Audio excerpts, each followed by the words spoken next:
Hi everyone, I'm Catherine, the artist behind Bigelow Fine Arts, back to the Insect Fun Fair. If this is your first time on this channel, welcome. I'd love it if you would hit that subscribe button and color along with me. I'm working from Kirby Rosanes' Worlds Within Worlds book.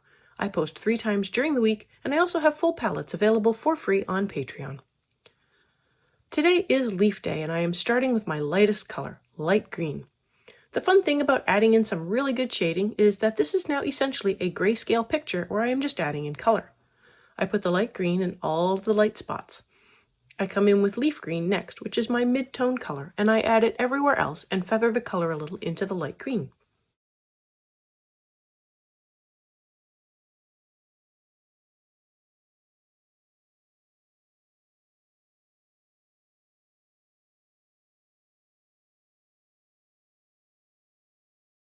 My darkest color is pine green, and I add that where the shadows are the darkest, or where the sepia is heaviest.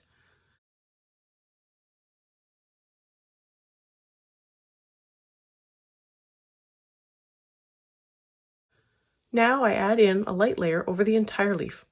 I didn't like the way that color looked after, so maybe wait to see how you do like the color before doing that. I ended up removing a little of the pine green at the end to tone down the color. So now that I have my base layers in place, I am going to go through and add more layers to deepen the colors and make sure the highlight isn't too bright. These leaves are underneath the flower in low light conditions, so I expect them to be quite dark. I come back in with the leaf green and blend in the pine green to the light green. I also add more layers to the light green highlights, as the first layer didn't really fill in the paper. I need to do this with the pine green as well.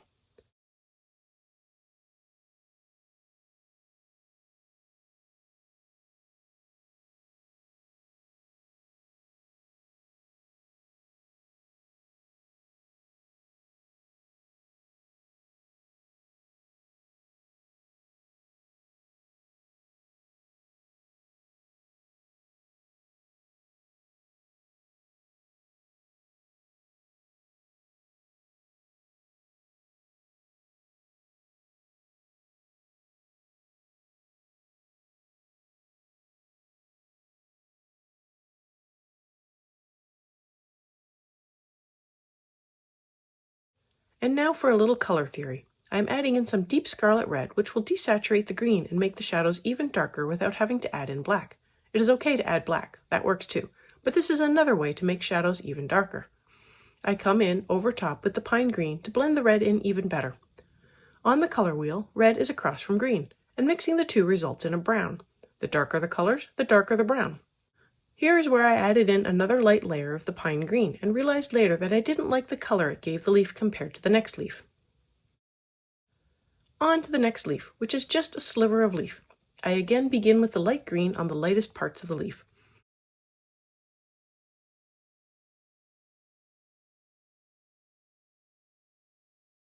I then use the leaf green on the rest of the leaf.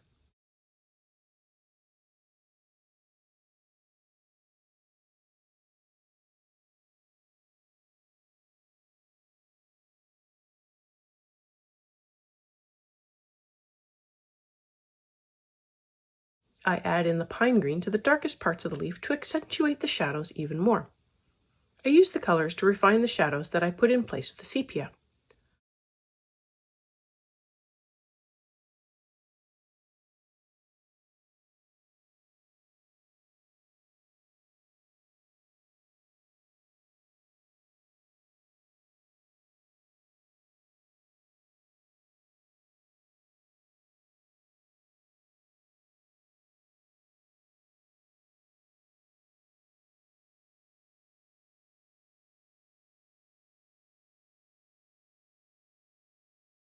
I add in a little deep scarlet red to deepen the shadows, then I blend in the edges of the shadows with the highlights using leaf green.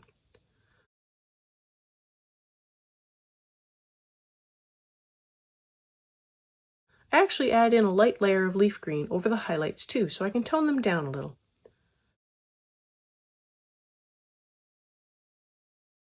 A little more pine green so I can blend in the red.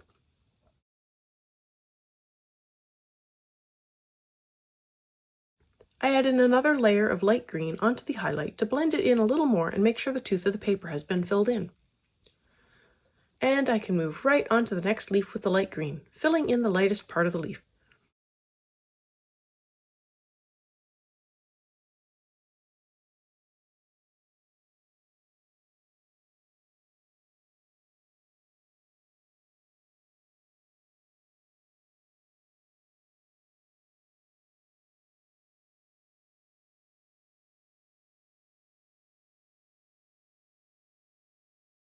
I then come in with the leaf green and fill in the rest of the leaf.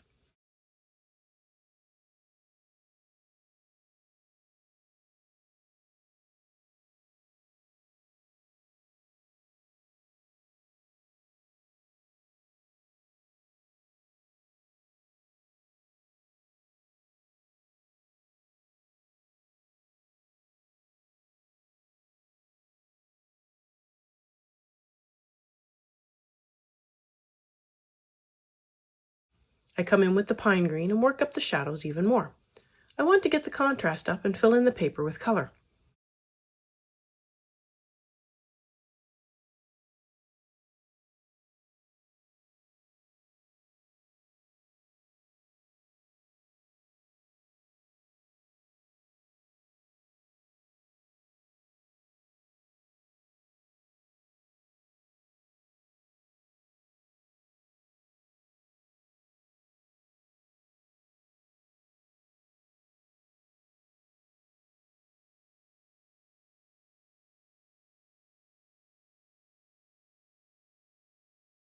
I blend the highlight with light green, making sure to go where I placed some of the leaf green earlier. This helps blend the two colors together.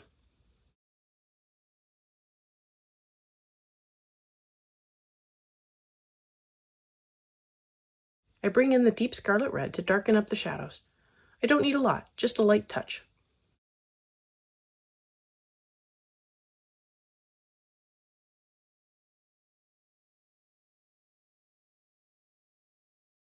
I then blend in the red with more pine green.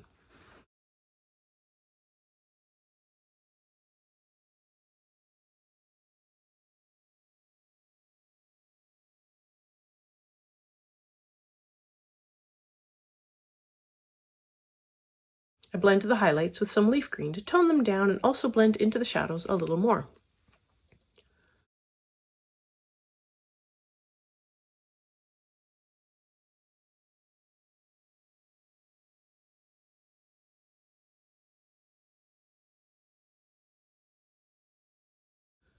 This next leaf is a little tricky as I didn't put shadows on the front face since I wasn't quite sure how to shade it.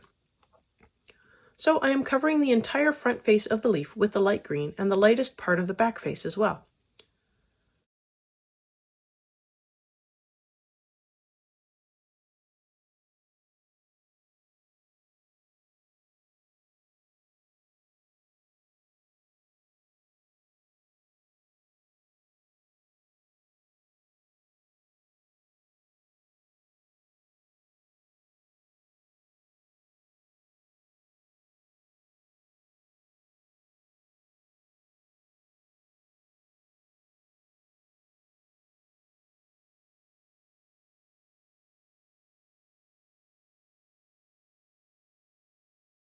With the leaf green, I fill in the rest of the leaf.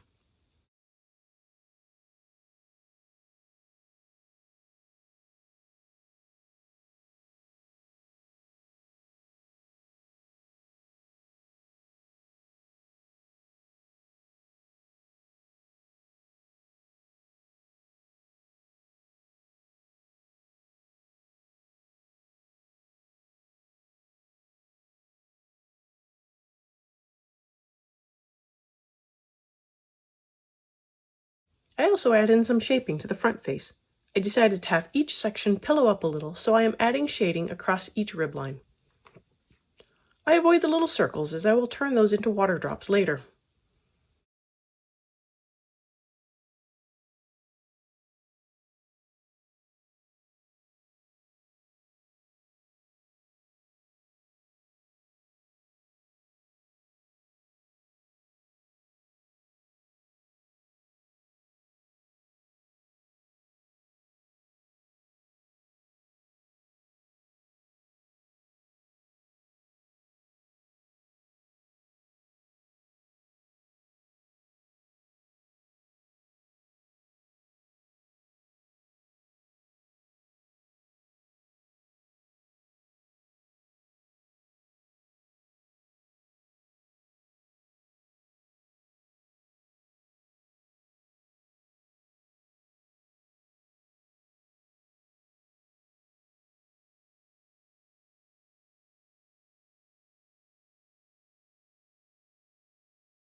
Now onto the pine green, and I darken up the shading on the back face of the leaf, and I feather that out into the area with leaf green.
For the front face, I add in a little on the center vein and a little along each rib line.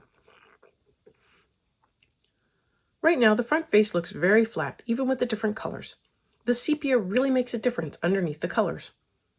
The pine green is helping, but alone it can only do so much.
Back to the leaf green, and I add color to the central vein, then I add more color to the back face, which should be darker.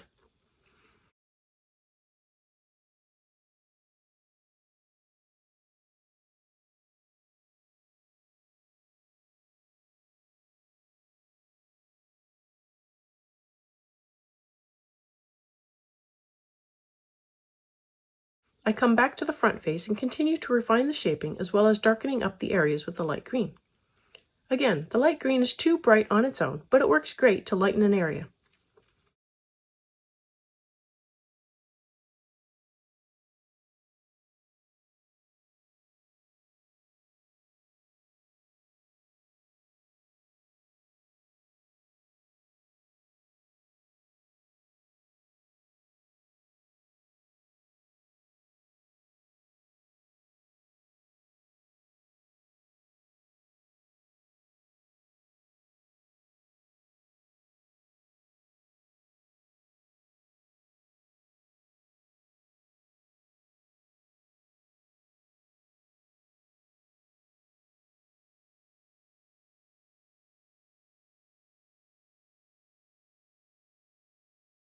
I finally come in with sepia and add in some shadows.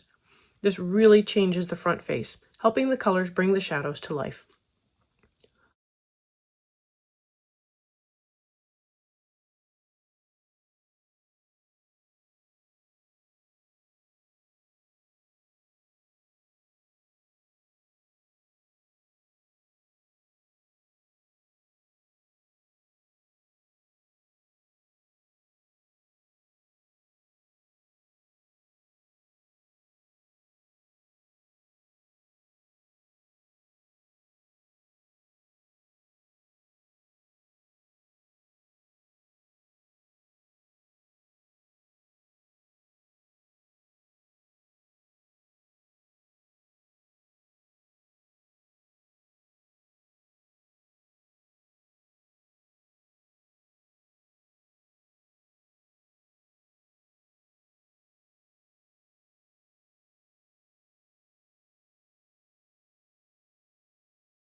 I add in some pine green over top the sepia and feather out the edge to make sure there is no abrupt transition between colors. Now it is looking a little better.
With the deep scarlet, I add in a little to the back side of the vein to darken the shadows.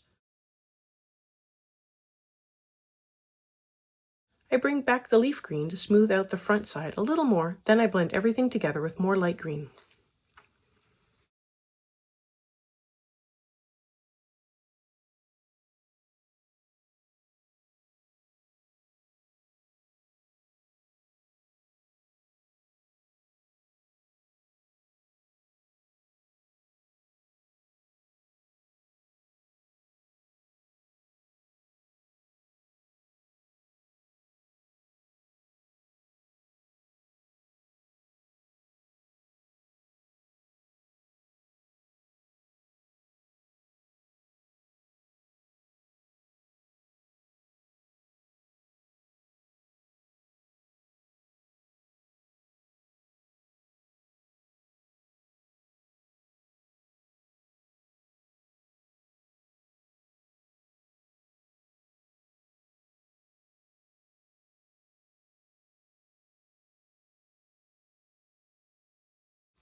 On to the stem.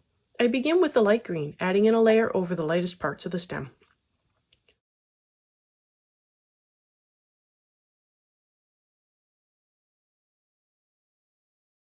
I follow that up with leaf green over the rest of the stem.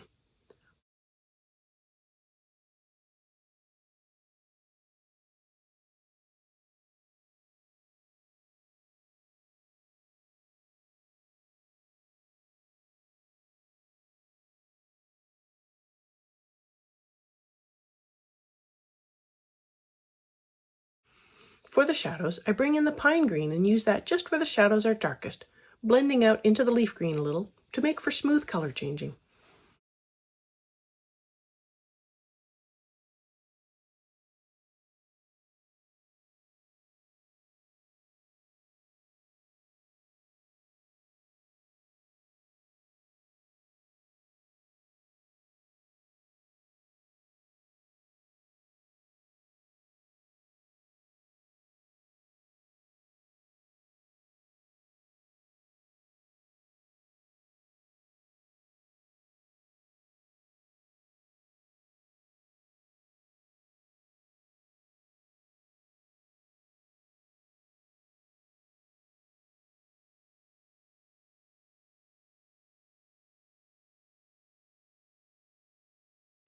I bring back the leaf green to help smooth the colors a little more and blend into the light green.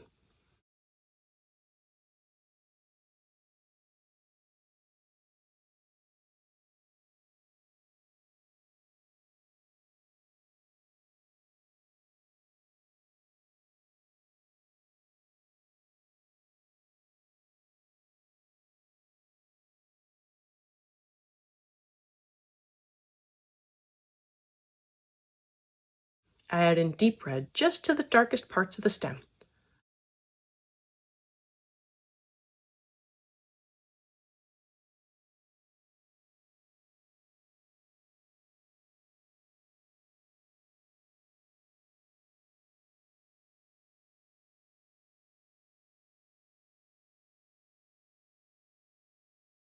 I blend in the red with the pine green and work up the gradient so they blend smoothly.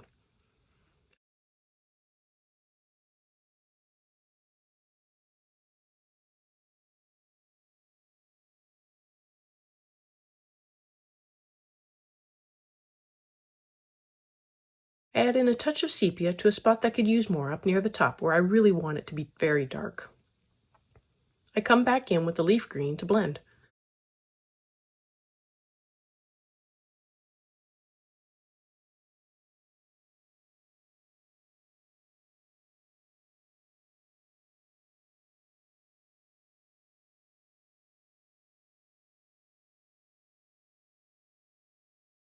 Since I wanted the shadows to be even darker here, I brought in black and added it to just the darkest parts.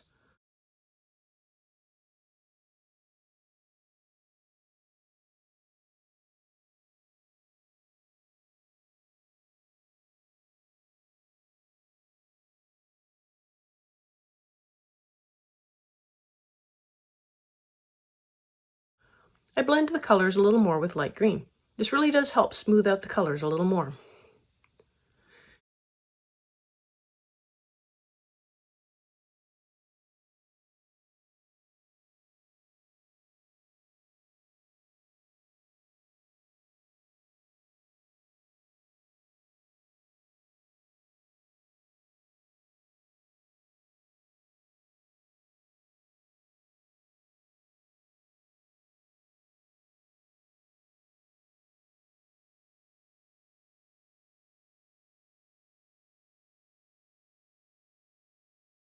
Here, I decided I didn't like the pine green as the final color of this leaf, and I lightly erased back the top layer of color.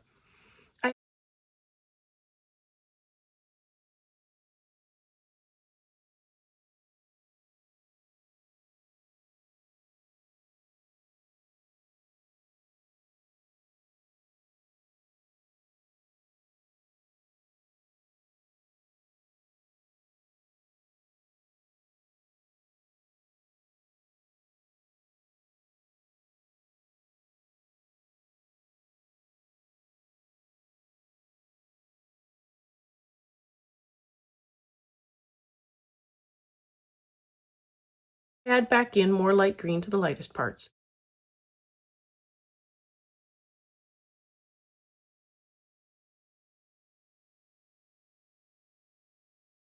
Then more leaf green to blend everything all back together again.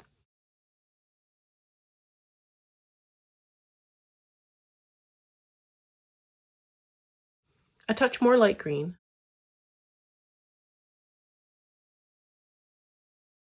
Then I darken shadows again with pine green, mindful to not go too far this time.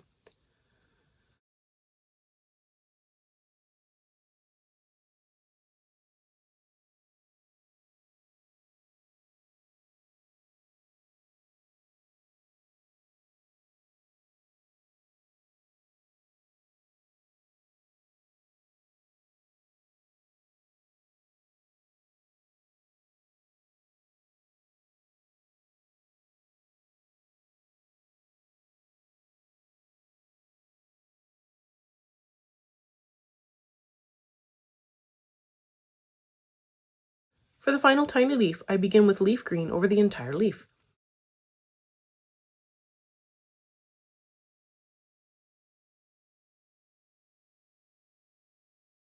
Then I add in shadows with pine green. This leaf is barely visible and is quite dark.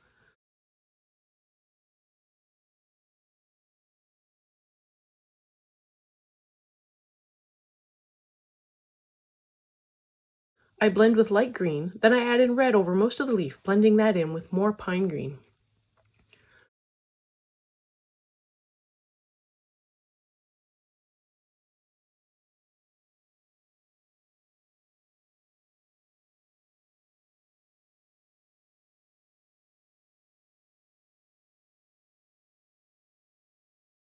Finally, for the water drops, I come in with sepia to add in some shading to the bottom of the drop and behind the drop. This is not the best way to make a water drop, but these are small and it works in a pinch.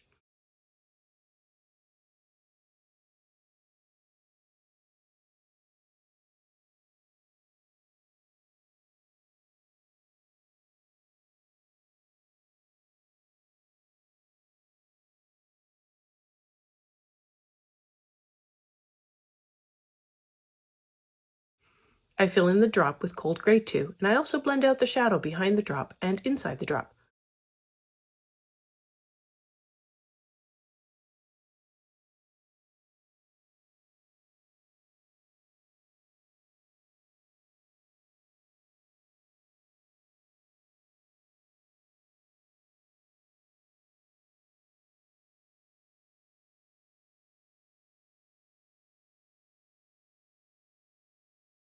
I tried adding a little white dot with a Derwent drawing white pencil, but it didn't do anything.